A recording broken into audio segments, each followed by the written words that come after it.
এক ছিল ঘন জঙ্গলের ভেতর এক উঁচু আম গাছ। সেই গাছের ডালে বাস করত এক চতুর বানর।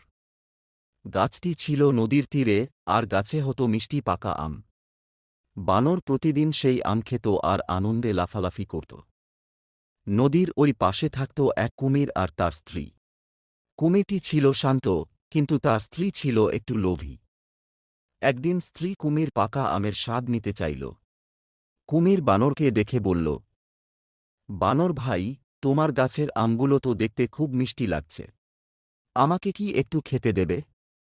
বানর হেসে বলল, অবশ্যই, আমি বন্ধুদের সাথে ভাগ করে খেতে ভালোবাসি।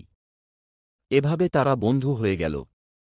প্রতিদিন কুমির এসে বানরের কাছ থেকে আম খেত, আর বানর আনন্দে গল্প করত। কয়েকদিন পর কুমিরের স্ত্রী বলল, শোনো, আমি শুনেছি বানরের আম খেয়ে তার শরীর মিষ্টি হয়ে গেছে। যদি তুমি তার লিভারটা এনে দাও, আমি সেটা খেয়ে আরও শক্তিশালী হয়ে যাব। কুমির অবাক হয়ে বলল, কি বলছ? বানর তো আমার বন্ধু।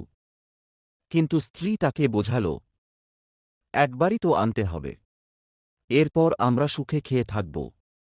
কুমির দ্বিধায় পড়ল, তবুও স্ত্রীর জেদের কাছে হার মানল।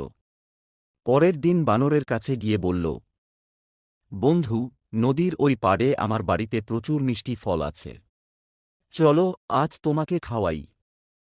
বানর খুশি হয়ে নদী পার হতে রাজি হল। কুমিরের পিঠে চড়ে বানর নদী পাড়ি দিচ্ছিল।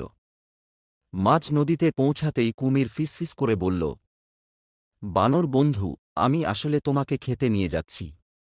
আমার স্ত্রী তোমার লিভার চায়। বানর প্রথমে চমকে উঠল, কিন্তু সে ছিল বুদ্ধিমান। মুহূর্তেই একটা চালাকি খেলল।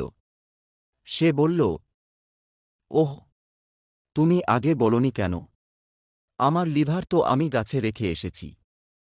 আমি প্রতিদিন খাওয়ার সময় আলাদা করে রেখে দিই যাতে নষ্ট না হয়। তুমি আমাকে আগে গাছের কাছে নিয়ে চলো, লিভারটা নিয়ে আসি। কুমির বোকা হয়ে গেল। সে ভাবল সত্যিই বানরের লিভার গাছে আছে। কুমির তাকে গাছে ফিরিয়ে আনল।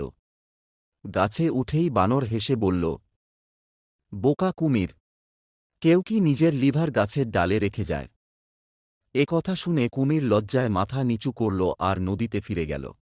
আমাদের চ্যানেলটি যদি তোমাদের ভালো লেগে থাকে তাহলে অবশ্যই চ্যানেলটি সাবস্ক্রাইব করবে।